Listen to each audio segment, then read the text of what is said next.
Hello everyone, this is Rahul Vishwakarma. So इस video में हम लोग देखने वाले हैं स्टोरेज क्लासेस। ऑलराइट। तो स्टोरेज क्लासेस क्या होता है? तो जैसे हम लोग नॉर्मल वेरिएबल बनाते हैं, राइट, और वेरिएबल के पीछे हम लोग क्या लगाते हैं? डेटा टाइप, ताकि कंपाइलर को पता चल सके कि किस टाइप की वैल्यू ये जो वेरिएबल हम लोग ने बनाया है वो स्टोर करने वाला है। वैसे ही हम लोग वेरिएबल के पीछे और एक चीज लगा सकते हैं जिसका नाम है स्टोरेज क्लासेस। तो जैसे डेटा टाइप से पता चलता है कि किस टाइप की वैल्यू स्टोर करने वाला है, वैसे ही स्टोरेज क्लासेस से पता चलता है कंपाइलर को कि ये जो वेरिएबल है इसका स्कोप और इसका लाइफ टाइम क्या होता है। ठीक है। तो अब इसको एग्जांपल के साथ समझते हैं कि सपोज करो आपको यूएस जाना है। तो यूएस जाने के लिए आपको क्या लगेगा? वीजा। तो सपोज आपको वीजा मिल गया, तो क्या आप यूएस का वीजा लेके बाकी दूसरे कंट्री में जा सकते हो? नहीं जा सकते हो, राइट। आपका जो स्कोप रहेगा वो रहेगा सिर्फ यूएस। आप यूएस में ही सिर्फ क्या कर सकते हो? घूम सकते हो, या फिर जो भी आपको काम है वहां पे कर सकते हो। यूएस के बाहर आप सेम वीजा लेके नहीं जा सकते, इसलिए आपका जो स्कोप है वो सिर्फ यूएस है। वैसे ही जो वेरिएबल्स होते हैं उनको हम लोग अगर फंक्शन के अंदर डिफाइन करते हैं, तो उस वेरिएबल का जो स्कोप रहेगा वो सिर्फ फंक्शन रहेगा। ठीक है, उसको सिर्फ उस फंक्शन का वीजा मिलता है, यानी कि उस फंक्शन के बाहर अगर आप उस वेरिएबल को एक्सेस करने को ट्राई करोगे तो नहीं कर सकते हो। ठीक है, उस टाइम पे आपको एरर देगा। और उसके बाद जो वीजा होता है उसका एक लाइफ टाइम होता है, यानी कि वो कभी ना कभी एक्सपायर हो जाता है। ठीक है, उसका वो क्या होता है? लिमिटेड पीरियड के लिए आपको वीजा मिलता है, राइट। तो वैसे ही जो वेरिएबल्स होते हैं वो भी क्या होते हैं? कभी ना कभी एक्सपायर होते हैं, राइट, कभी ना कभी एंड हो जाते हैं।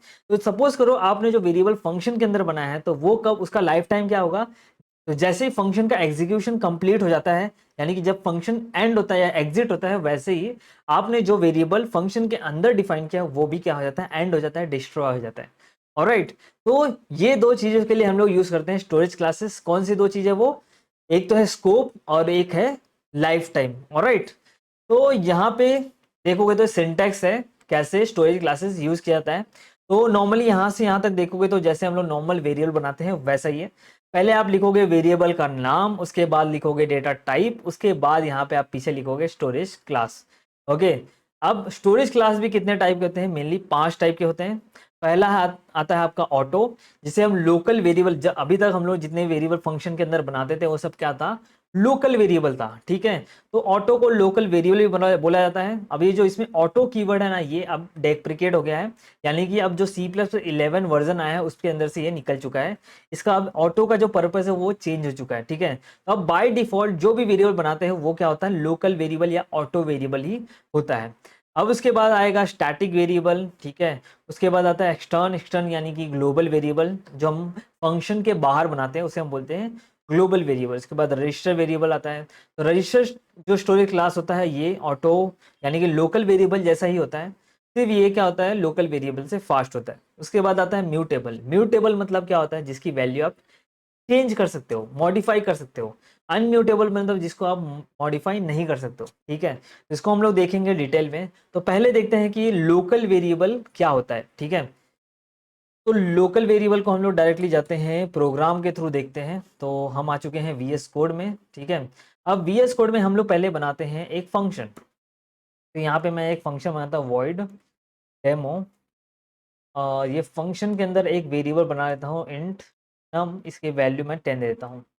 ठीक है, अब ये जो वेरिएबल मैंने बनाया है ये फंक्शन के अंदर बनाया है, राइट। ये जो नम वेरिएबल है ये क्या है? एक फंक्शन के अंदर है। तो इसका स्कोप क्या है? यानी कि इसको कहाँ का कितना वीजा मिला है, कितने एरिया तक ये क्या करता है? एक्सप्लोर कर सकता है। तो ये जो नम वेरिएबल है इसका स्कोप क्या है? इसका जो स्कोप है ना, ये सिर्फ ये डेमो फंक्शन के अंदर ही यूज कर सकते हैं। इस नम वेरिएबल को आप ऐसा मेन फंक्शन के अंदर भी यूज नहीं कर सकते। ठीक है, तो अगर मैं ये नम वेरिएबल को यहाँ पे यूज करने को ट्राई करूंगा तो देखते हैं क्या होता है। तो यहाँ पे बोला जा रहा है यूज ऑफ अनडिक्लेयर आइडेंटिफायर नम, यानी कि बोला जा रहा है कि आप ये जो नम वेरिएबल मेन फंक्शन के अंदर यूज कर रहे हैं ये डिक्लेयर नहीं है किसके अंदर? मेन फंक्शन के अंदर। ठीक है, तो इसका स्कोप जो नम फंक्शन का स्कोप है वो सिर्फ इतना ही है। ये जो नम वेरिएबल है इसको सिर्फ डेमो फंक्शन का वीजा मिला है। ठीक है, उसको मेन फंक्शन का वीजा नहीं मिला तो वो यहाँ पे नहीं जा सकता, इसलिए यहाँ पे बोला है अनडिक्लेयर, यानी कि यहाँ पे जो मेन फंक्शन है ये नम वेरिएबल को नहीं जानता है, मतलब उसको पता ही नहीं कि नम वेरिएबल क्या है, कहाँ डिफाइन है, कुछ नहीं पता, इसलिए यहाँ पे एरर आ रहा है। ऑलराइट। तो ये जो मैंने वेरिएबल बनाया ये ऑटो वेरिएबल बोल सकते हैं या फिर लोकल वेरिएबल बोल सकते हो। लोकल वेरिएबल क्यों बोला गया है? क्योंकि कभी भी याद रखो दो स्कोप होता है, एक होता है लोकल स्कोप, एक होता है ग्लोबल स्कोप। ठीक है, ये इसके ऊपर भी मैंने वीडियो बनाया है। का लिंक आपको मिल जाएगा, ठीक है। तो लोकल स्कोप यानी कि जो फंक्शन के अंदर हम लोग जो भी चीज़ें बनाते हैं ये कहता है लोकल स्कोप होता है, और फंक्शन के बाहर जब बनाते हैं तो उससे होता था ग्लोबल स्कोप।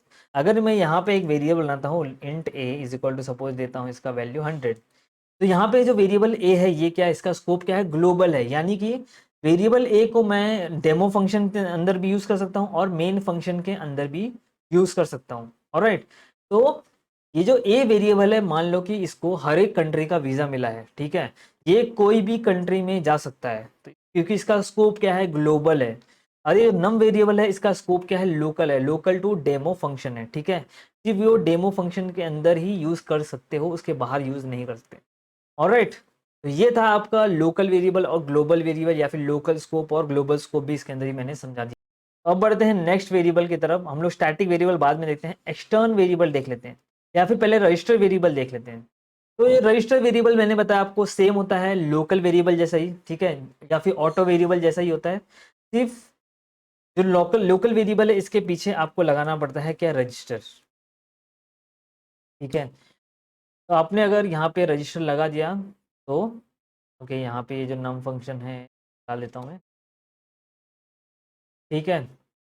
तो देखो ये वर्क कर रहा है, कुछ भी मतलब प्रिंट नहीं किया। तो जो रजिस्टर वेरिएबल होता है यानी कि जो रजिस्टर स्टोरेज क्लास होता है, अगर आप किसी वेरिएबल के पीछे लगाते हो तो ये वेरिएबल जो होता है नॉर्मल वेरिएबल से ज़्यादा फास्ट होता है। अब ये फास्ट क्यों होता है, देखो इसका नाम ही क्या है, रजिस्टर है, तो रजिस्टर नाम का एक मेमोरी होता है।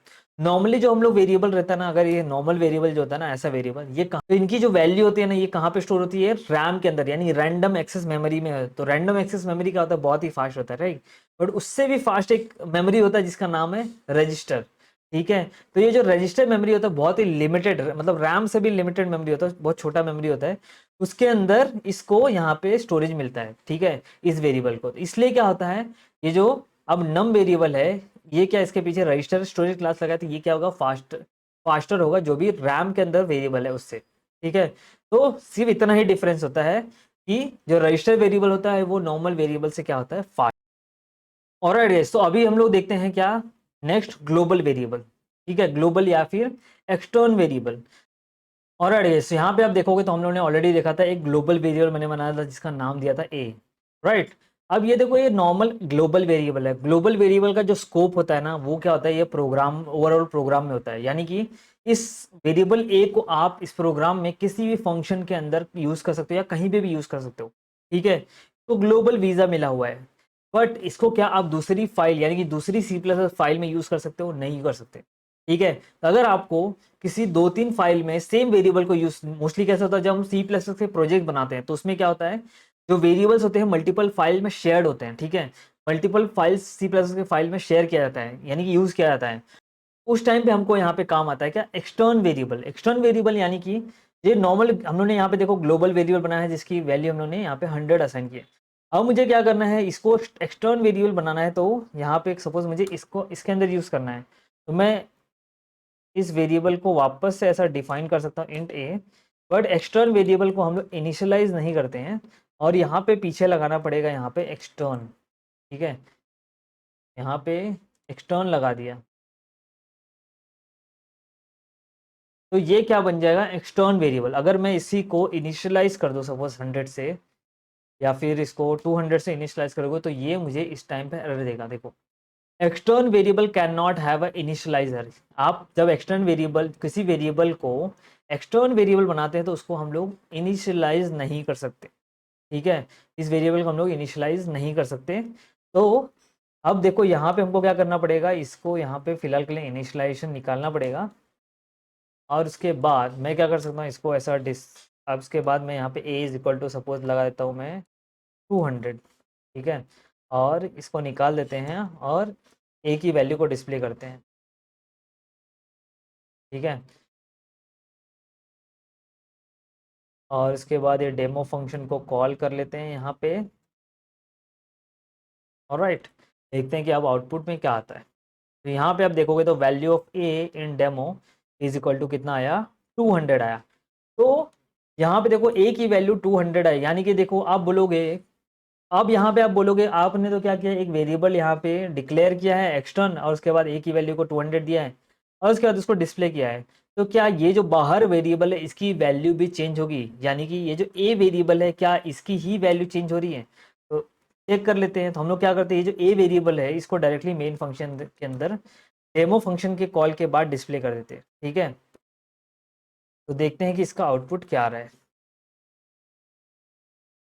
अब यहाँ पे लिखा value of a in main, तो देखते हैं कि क्या आउटपुट आता है। यहाँ पे आप देखोगे तो value of a in demo कितना है, 200 आया, और value of a in main and value of a in main कितना है, 200। यानी कि ये जो यहाँ पे हम लोग ने वेरिएबल डिफाइन किया था या डिक्लेयर किया, और यहाँ पे हम लोग ने इसकी वैल्यू को डिफाइन किया, यानी कि 200 से इसको इनिशियलाइज किया। तो ये जब हम लोग यहाँ से इनिशियलाइज किया 200, तो इसकी भी वैल्यू चेंज होगी, यानी कि ये जो वेरिएबल है और ये जो वेरिएबल है दोनों सेम है। सिर्फ हम लोग ने क्या किया, इस वेरिएबल को इसके अंदर हम लोग ने एक्सटर्न बना दिया। एक्सटर्न यानी कि हम लोग इसको मल्टीपल फाइल्स के अंदर शेयर कर सकते हैं, मल्टीपल फाइल्स के अंदर यूज कर सकते हैं। तो ये नॉर्मल वेरिएबल रहेगा, ग्लोबल वेरिएबल रहेगा, एक्सटर्नल वेरिएबल नहीं रहेगा, तो सिर्फ आप इस प्रोग्राम के अंदर ही शेयर कर सकते हैं। यानी कि सिर्फ एक सिंगल सीपीपी फाइल के अंदर शेयर होगा, मल्टीपल फाइल के अंदर हम लोग शेयर नहीं कर सकते, ठीक है। तो अगर सपोज यहाँ पे अभी देखो फिलहाल के लिए ए की वैल्यू दोनों के अंदर, यानी कि इसके अंदर भी 200 आ रही है, यहाँ पे भी 200 आ रही है।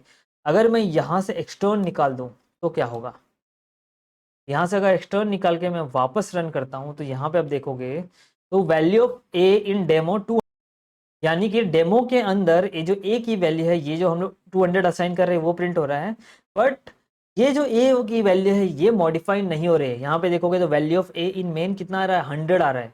इसका मतलब क्या हो रहा है, यहाँ पे जब हम लोग इन विदाउट एक्सटर्न वेरिएबल हम लोग यहाँ पे बना रहे हैं, ठीक है, विदाउट एक्सटर्न कीवर्ड हम लोग जब ये वेरिएबल बना रहे हैं तो क्या हो रहा है, नया वेरिएबल बन रहा है, ठीक है। तो ये डेमो फंक्शन के अंदर जो वेरिएबल ए है, यहाँ पे जो डेमो फंक्शन के अंदर ये वेरिएबल है, और ये जो ग्लोबल स्कोप में वेरिएबल ए है, ये दोनों डिफरेंट वेरिएबल है, ठीक है। तो अगर मैं एक्सटर्न लगा दूँ तो दोनों सेम वेरिएबल बन जाएंगे इस केस में। अब अगर मैं एक्सटर्न लगा दूँ तो दोनों सेम बन जाएंगे, और कुछ भी मैं इस वेरिएबल पे यानी कि इस वेरिएबल पर करूँगा वो इस पे इफेक्ट करेगा, ठीक है। तो ये हो गया आपका एक्सटर्न वेरिएबल, ऑटो वेरिएबल और रजिस्टर वेरिएबल। अब हम लोग स्टैटिक और म्यूटेबल वेरिएबल नेक्स्ट वीडियो में देखेंगे, ठीक है, क्योंकि स्टैटिक बहुत ही इंपॉर्टेंट चीज़ है, और जो म्यूटेबल वेरिएबल होता है वो क्लास ऑब्जेक्ट के ऊपर अप्लाई होता है, ठीक है। तो गाइज अगर आपको वीडियो अच्छा लगा तो प्लीज़ लाइक कर देना। मिलते हैं नेक्स्ट वीडियो में, टिल देन बाय बाय।